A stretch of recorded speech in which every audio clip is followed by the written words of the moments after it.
Good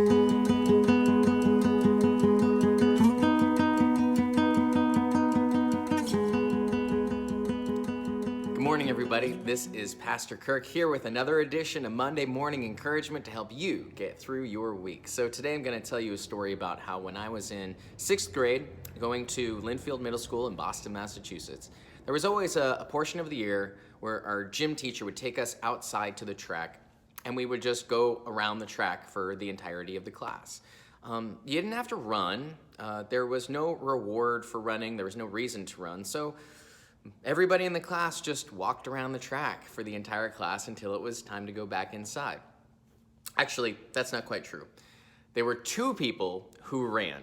Everybody else walked. And those 2 people, well, one of them was me, and the other one was somebody in our class named Jaja. I don't know why we started running. Again, there was no reason to. I don't know if I saw him running, so it made me start running, or if he saw me running, so he started. But when we started, it was on, and we would always run against each other.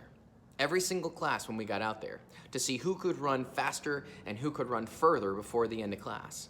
You know, sometimes he would win, and sometimes I would win.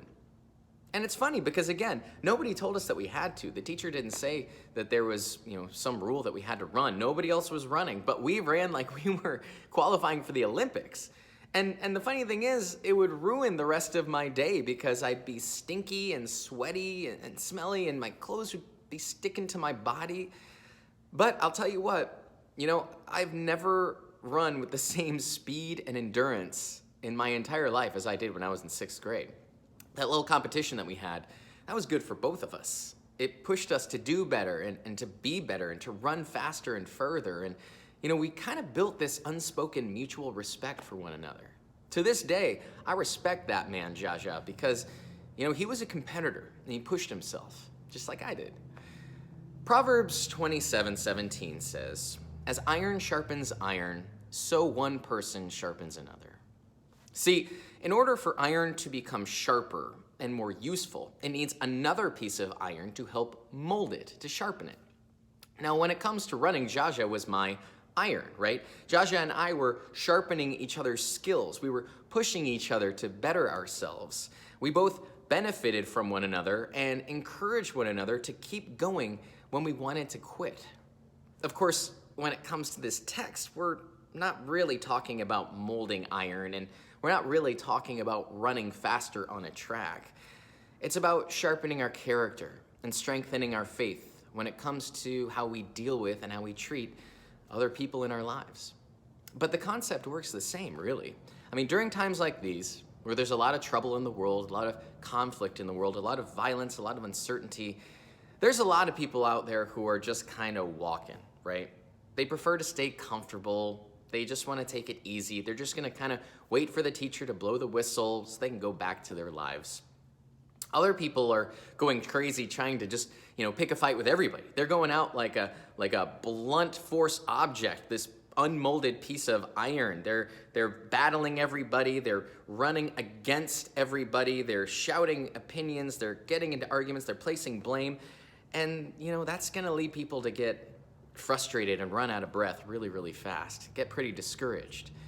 See, what we need right now is not either of those options. Instead, it's to be sharpened. But in order to do that, we need to be shaped and molded and helped along, and yes, even challenged by being in fellowship with other people who are going to encourage us and strengthen us.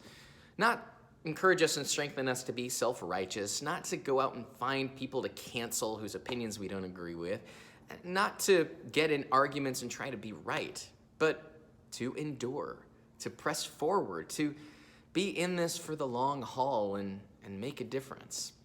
And for us, brothers and sisters, that iron that sharpens us is the fellowship of other serious Christians. Christians who are willing to run. People who are moving in the same direction and who will push us and encourage us and maybe even force us to be a little uncomfortable, work a little harder, see things through to the finish and then finish strong. To do what our great teacher, Jesus Christ, brought us out into this track that is called life to do in the first place, right? To run the race, to serve God, to love my neighbor. But the good news is we're never sent to run alone.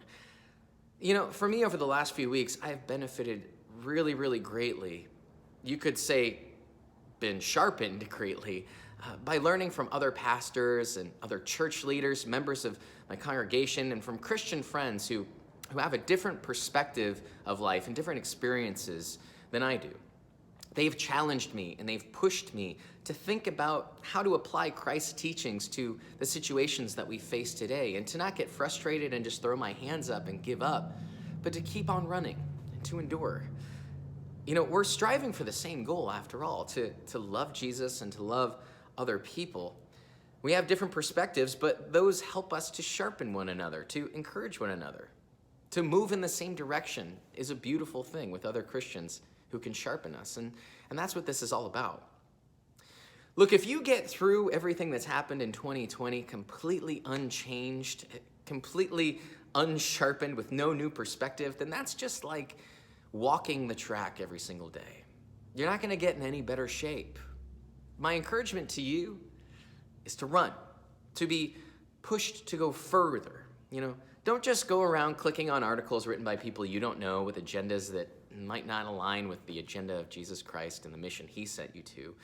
Instead, surround yourself with, be in fellowship with, run with other Christians who will push you to run through the noise and to make a real difference in the churches and the communities and for the people that are in your lives, right?